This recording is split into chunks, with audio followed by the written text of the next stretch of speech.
Hello, good evening and welcome to tonight's session, all about lesson planning with docs and slides. So you've got your trainer today, Gito, who's going to take you all through this session. It's just a short one, just half an hour, but we won't just spend too much time on this introduction. But Gito, how are you feeling today? How's things going? Not bad at all. Easter holidays nearly with us. Nice to have a couple of last Wales-based sessions before we all hopefully have a couple of weeks of rest ahead of us. Oh, I bet you're looking forward to that. Anyway, short session, so I'm going to let you get on.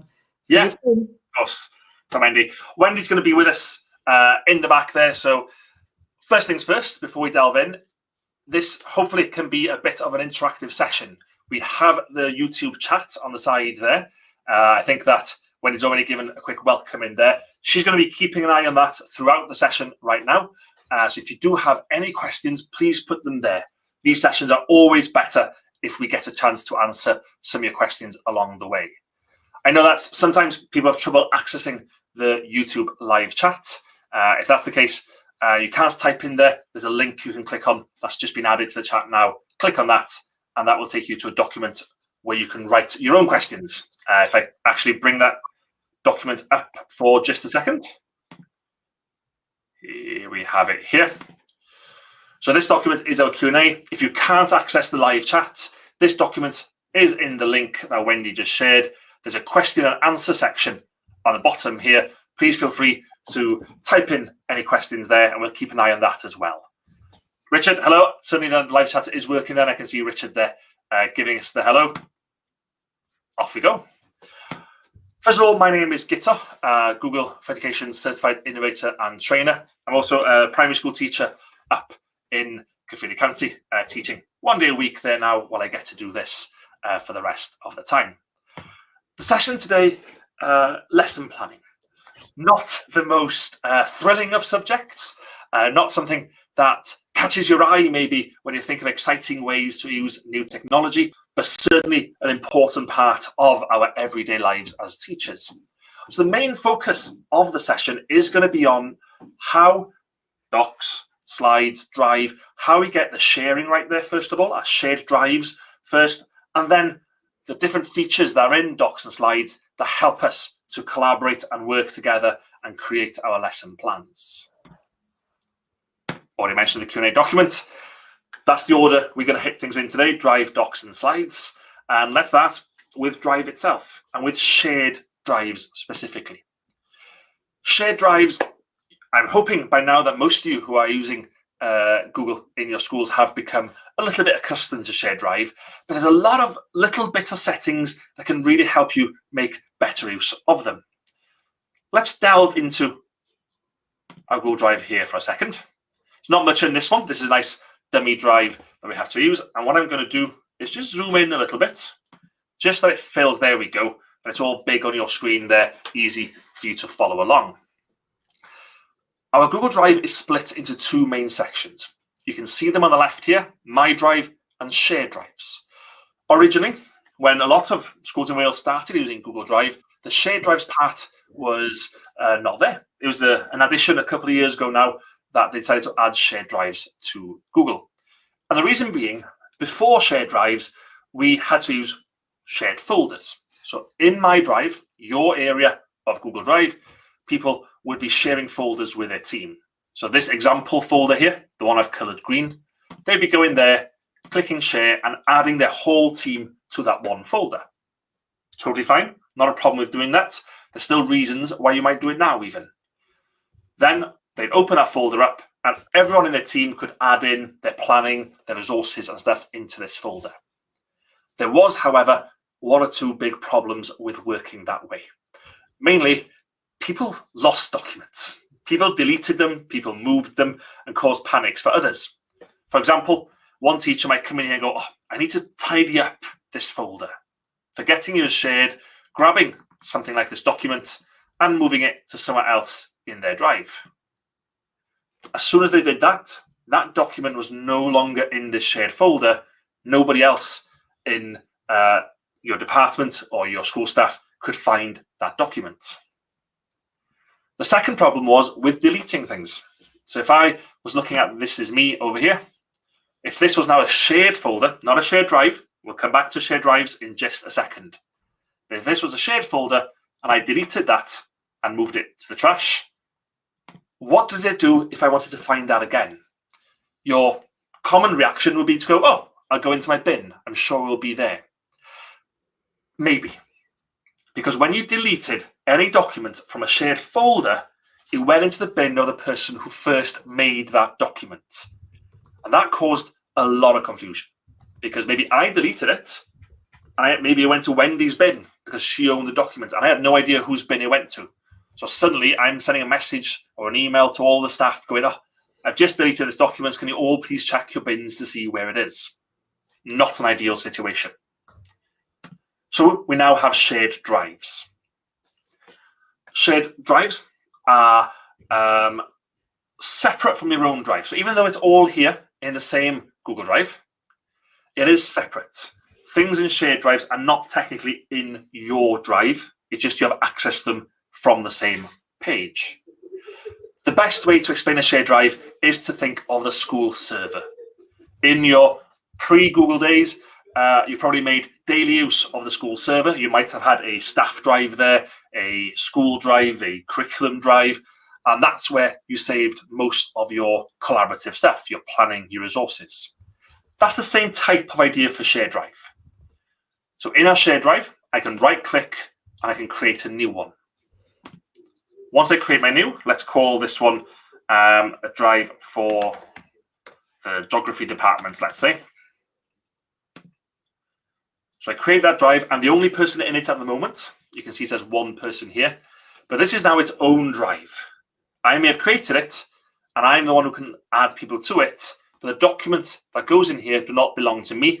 They belong to the shared drive. Let's show what that exactly means. First thing is to add new people. So I'm going to click on the geography department here and click Manage Members. From there, I can add a few more people. I'm going to go and add Wendy to my shared drive. Send that over, and you can see now 2 people. Wendy's now a member of my drive as well. Maybe we're a small geography department. There's only 2 of us in there. The next thing I need to decide is what role, what powers am I going to give Wendy? How much am I going to trust her to move things around and mess things around in this shared drives? So back to Manage Members I go. You can see that I'm labeled as a manager. Wendy's labeled as a content manager. Now, I don't know which schools you are all in. I don't know what your server in your school looks like, your curriculum drive or your staff drive or whatever you call it. If it's anything like the hundreds of other schools I've visited, I'm guessing there might be a few hundred folders and documents all messed up, things from 10 years ago, 5 years ago that hasn't been touched in a very long time, all mixed together, and it's pretty tough to find the thing that you want in there. We don't want our shared drives to become that kind of space. So that's where we look at the roles we have available. First of all, I can easily just make Wendy a viewer. So she can look at the things I put in there, but she can't add her own. Unlikely I'm going to do that in a staff folder. I want to give Wendy the right to put her own work in here and to collaborate with me. Similarly then for commenter. That means they can see everything in, they can leave comments on the side, but they can't add their own documents or edit. Again, not something I need for my planning folder. So that brings us to the next 2, contributor and content manager. These can edit files. So if I have plan week 10 plans in there, they can go inside and they can add their own things to those plans. They can also add their own documents, either drag them in from my drive or create new right there in that shared drive. But what a contributor cannot do is delete anything. So they can't delete anything from that drive, and they can't create folders. So again, think of that, the server, the school server that we're used to, or maybe still do keep a lot of your things. Think of those hundreds and hundreds of messy folders. If you put people as contributors, they cannot create folders. They have to stick to the folder system you've got in place already. And then a content manager has full rights to add folders, arrange folders, delete files, anything they want. And the manager can add more people, take away people, and so on. In a lot of schools, what we're seeing is that contributors are the majority of staff. They can add new things, they can edit things. They cannot start chucking in extra folders to make a mess of things, and they cannot delete stuff that could go missing. Then you might have your department leads, your senior leaders, your middle managers, whatever you have in your school, and they might be the content managers. They are able to add a new folder. Right, you know what? We haven't had a folder for this before. Let's add that in there. And then finally, you might only have one or two managers at the top. So think about how you're going to arrange your drive and which powers you're going to give to each person in there. Now that I have my shared drive, I can either click on new and create a document directly in here, or if I'm in my drive and I have something I wish to pass over, I can just click and drag, drop it into that new drive, and that will move over. And as it moves over, I lose control of that document. That is not my document anymore. That document is owned by the shared drive. So if I leave the school, if my account gets deleted or shut down, nothing happens to that slide. If someone tries to delete it, it doesn't go to my bin anymore because I'm not the owner of that document anymore. It goes into the drives bin, where anyone who's a member of this shared drive can go and find it and bring it back. So shared drives are certainly the best place to keep your planning. We've looked at ownership, that nobody owns what's inside, the drive itself is the owner. We've looked at sharing restrictions, who is allowed to create folders and so on, same for permission levels. And then retrieval. If anything gets missing, if someone deletes anything from the drive, all you need to do is head into your trash and make sure that it says trash from the name of your geography department or whatever your drive is there. That's the easiest way to have a central bank of resources or planning.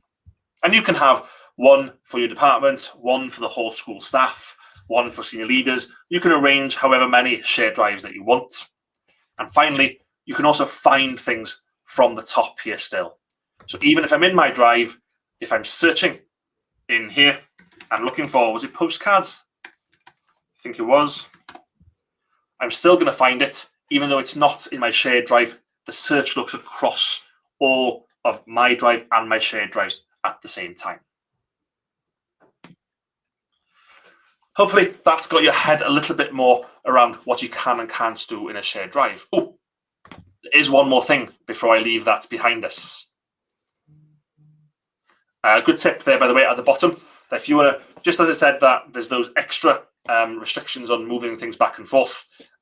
Being a manager gives you those extra control, as Wendy has put on the bottom there for us. The one other thing to show is in this shared drive settings. Because here, as a manager on this drive, I can set some strict rules. If I untick this top one, that means that people who are not in my domain, so that could mean people who are not hub, if you're at the hubcymru.net or your own school, depending what you're using. If I untick this, you can't invite someone who hasn't got the same domain, the second part of the email address as you, into that shared folder. So I can't say, I want to share this file with someone from a completely different school. Untick that, that can't happen. The second one, similar, but this one means that you can't share a single file externally. So this is off, and I now try, oh, this postcard, I want to share this with Richard or Javier. I can't, because in this shared drive, we haven't ticked the box that says people who aren't members of this drive can be added to files. So I know now that that file cannot be shared at all unless they're members of my drive. That gives you real protection around it, because there's no way of someone accidentally sharing with, say it's a senior leaders drive, there's no chance of someone sharing an important assessment form with a staff member who's not a member of that drive. Or if it's a additional learning needs drive, someone's not going to accidentally be able to share a file with a student, for example. So it's a really nice way to put a ring around your shared drive and make it that extra bit secure. The last option means that nobody who is a viewer or commenter, So people who have not got rights to add and edit documents, it means that even if they are a member of your shared drive, but they're a viewer member or comment member, if you untick this, they can't download. So they can't go into the slide deck you made and download it as a PDF or something else. They can't print, and they can't make their own copy of it. So again, it adds that extra protection. That means that only people who have editing rights in your shared drive are able to do those things. One note of warning there, though, there's never anything that stops someone from opening it on their screen, grabbing their phone and taking a photo of their screen. Nothing can stop that happening.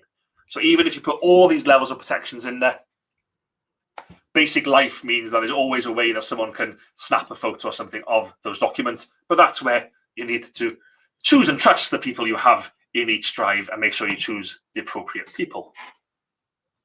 Right, let's leave shared drives behind us for a second and jump into a Google Doc. As it says in the chat there, if you do have any questions about shared drives, anything we've just asked, please do put them there in the chat so that we can answer them during this session and make sure you leave with the answers you need in your head. Now, normally, when I go to create a new document, I might go to New and I just click on Google Docs to make a document straight away. Or I might, if I'm not in Drive already, I might just type in docs.new to the address bar and that will create a new document. Often, people don't realize there are a few more options hidden behind the arrow here. And one of those is to start from a template. So that's what I'm going to do now. Open my Google Doc from the templates gallery. Now, the first gallery is one for your domain. So if you're, again, within domain, be that Hub Cymru, for example, the admin of the domain can create their own templates. But for now, we're going to look at the general. These are templates Google have created and put up there for anyone to use.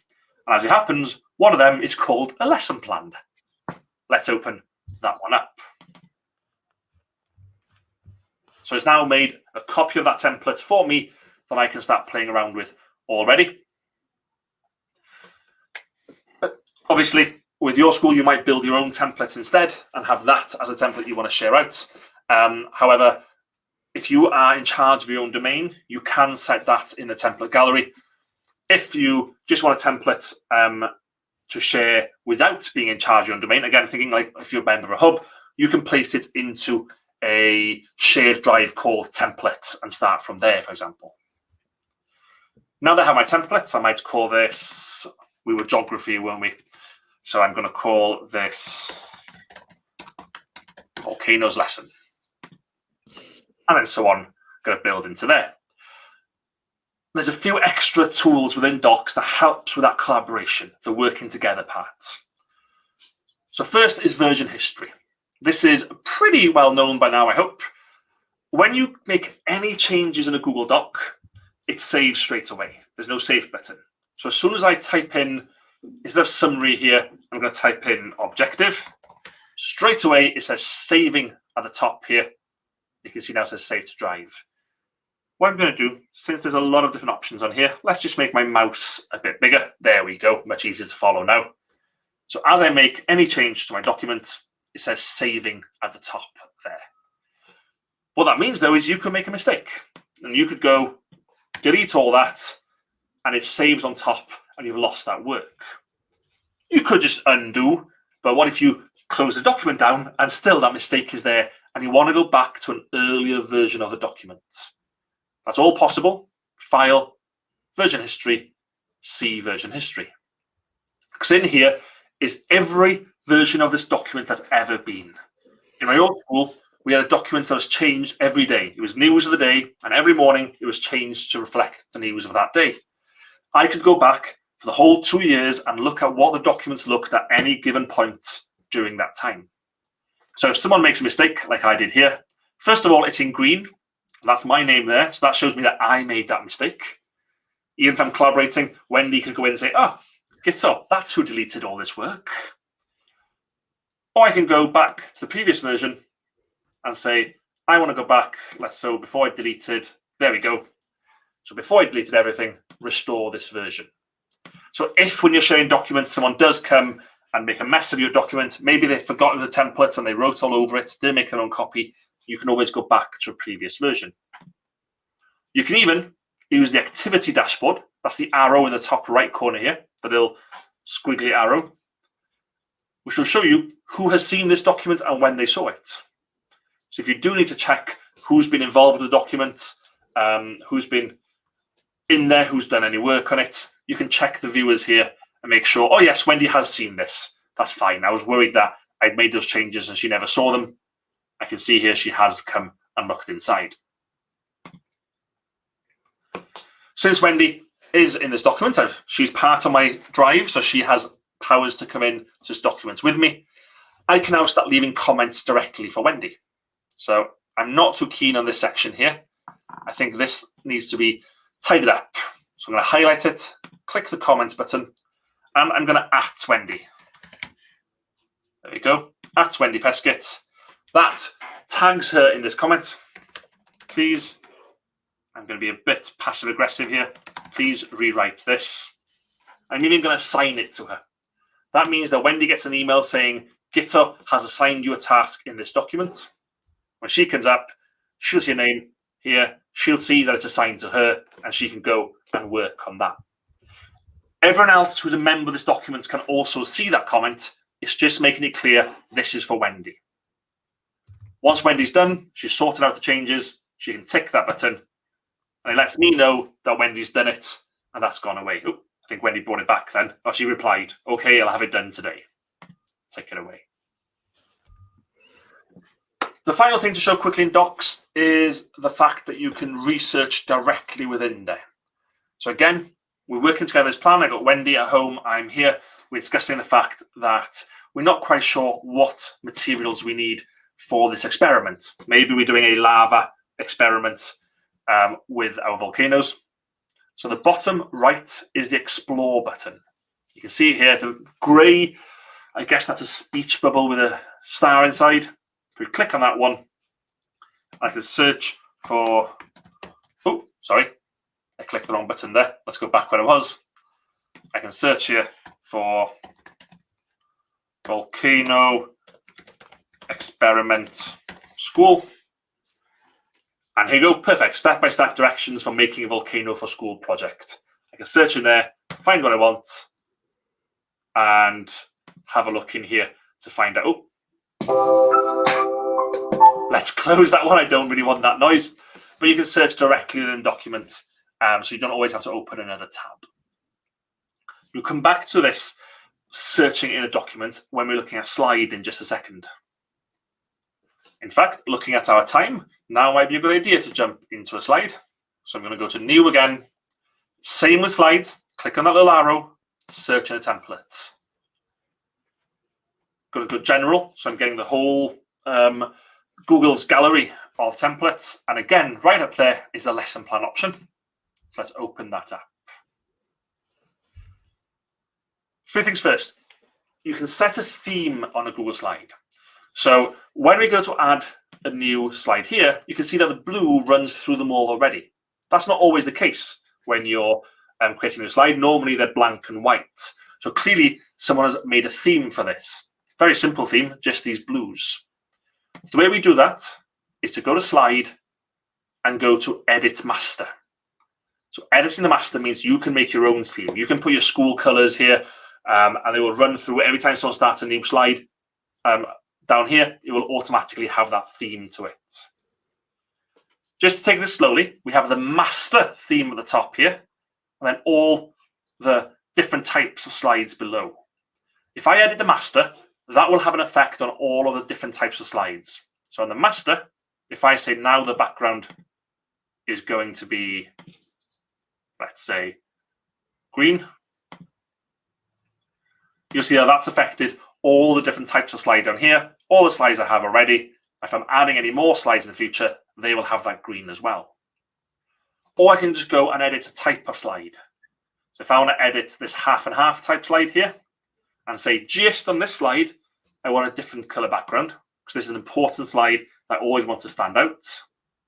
So this should be orange. That will only affect the slides that are that type of slide.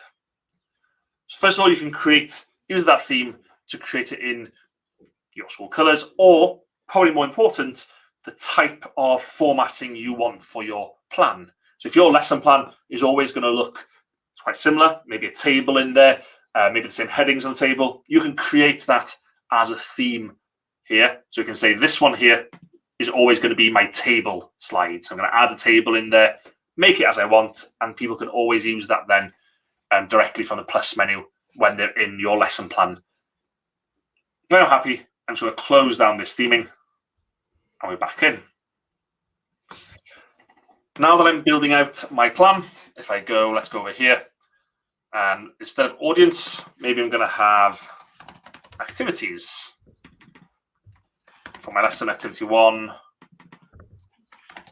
activity 2, and activity 3.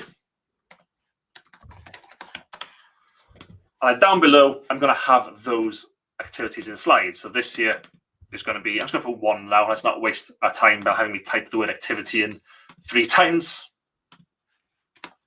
There's my number 2, and here's my activity 3. Now, it's quite easy here because they're all bunched together. But my real plan, there might be 3 or 4 slides for 1, 3 or 4 slides for activity 2, and so on. So what I can do is link from this slide to all the others. Instead of having to scroll through each time to find the right slide, I could just highlight activity 1, look for the link button, which is up here. And from there, I can just search down, hang on a second, that's trying to copy automatically for me. I can search for slides in this presentation. And then say, right, this should be slide number 3. And that puts the link in. So in future, I can go directly to the slide I want by clicking that link there. Moving ahead to a last couple of things on there. Videos.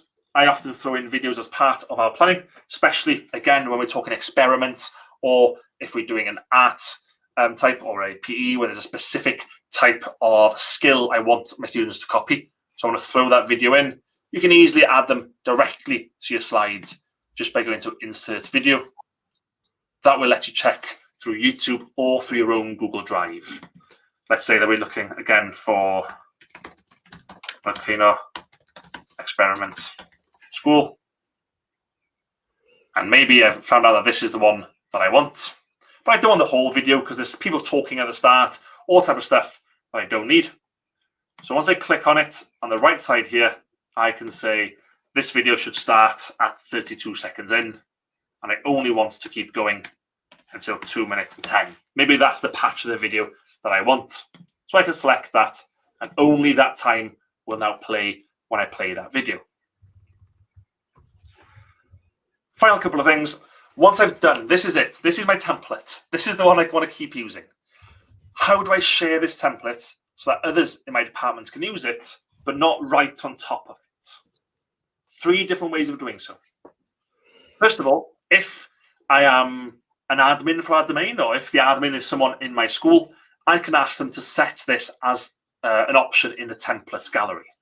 So I could call this my school planning template, and then my admin then could add that so that in future, anyone going to new slides templates would have that appear underneath my school name here. That's only if I'm the admin or the admin is located in my school.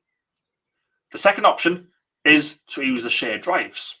So I have my shared drives. It could be a whole school one, but it's called template. So I have a template shared drive. Everybody who's in there is just a viewer. So they can view the documents. They cannot edit any. So there's no chance of someone opening up this, forgetting to make a copy, and start typing straight away and messing up the template for everybody else. The final option is to force copy. What that means is the first thing I do is click share and make this open. So whoever I need to be able to access this, I can put them in here. So I might just change the link so that anyone in my school, an internal error, didn't like me for a second there. Let's try that once more. Maybe my Wi-Fi is slowly giving up me at the end of the day here. I'd make it open so that anyone in my school could have access if they had the link.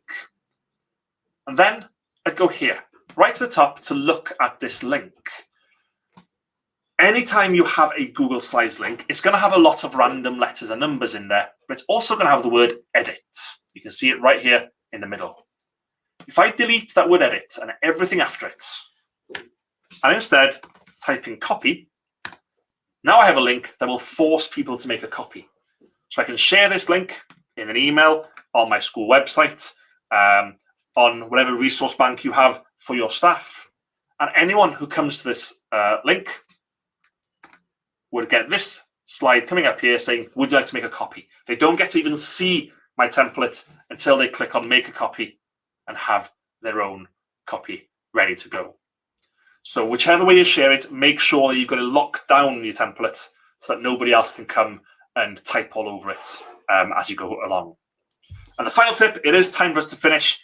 So the lovely thing about doing your planning in Google Docs or slides is that you can comment as evaluation.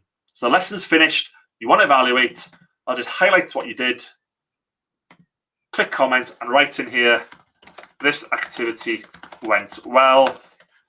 Wendy had a lot of difficulty with it. Can't even spell. I'm the one having difficulty now. There we go. With it. We'll work on that with her later. Whatever you're going to put as your feedback, you can put it directly in comments on the side so it's easy to find and doesn't get in the way of the actual plan itself. It is past. I'm going to invite Wendy to come back and join us. These are short sessions, these half hours. We fly through them. Hopefully there was a few ideas there that you can take back to your own school, to your own planning. Before we finish, however, I just want to highlight very quickly a few resources you might find useful. So first we have the Teach From Anywhere site, made by Google and a few of their partners, including Welsh Government, at the start of lockdown and been added to since. A great website because it splits advice to teachers, to schools and to parents. And there's tips there, how to use Google Meet for this, how to do this in slides. It's a lovely way for you to get quick ideas and how-to guides. Then we have the Teacher Centre, much deeper than just the Teach From Home. There are lessons in here. There's ways to get accredited, so to become Google Educators Level 1 and Level 2. Wendy and I have both got those 2 certifications. You can find out there how to do the same, how to find an expert in your area, and plenty more. Finally, we do have another session coming in just over 10 minutes time on matching activities. So you're welcome to come and join us for that one as well. Plenty more sessions that you can book yourself to watch over the coming months after the Easter holiday. And finally, if Wendy can put up the link for me for the feedback form, I think you have it there at the bottom. There we go, bit.ly/feedback20-21 Wales. Please take couple of seconds of your time. We'll throw that in the comments as well. Oh, already there. Wendy's way ahead of me. It's in the chat for you. Please take a minute to just let us know how this session went. Other than that, if I don't see you in 10 minutes time in the next session, have a wonderful last few days of school and hope you will have a relaxing Easter holidays after a long, hard-working term. That's it from me. Thank you very much for joining us today. Wendy, thank you for being in the background, sorting everything else out for us as we went along. Thank you very much, kid. So that was a brilliant session. Always so hard, these 30-minute ones, because there's so many great features you want to fit in and, you know, you get excited with it. But those template ideas are really great. I love the fact that people often forget they're there and they're really useful, but also the way of putting it into a shared drive and making that view only. That's a great tip for actually making templates. So that's, you know, especially for schools in Wales, because a lot of us are in hub, which means that we are not the admins, which is great for many other things, but it means we can't build our own templates for the template gallery. So having a shared drive called templates solves that in one go. Oh, a really useful workaround that. Well, thank you very much. That was a brilliant session. And thanks everyone for joining us. We're going to sign off now. We'll be around for a minute or two in the background. But thanks for joining us. Please come along and look at the other sessions that we've got. There are plenty more sessions ready for you over the next coming months. Please go back and sign up for a few more because there's some really good ones coming up. Take care, everyone. Keep safe. Goodbye.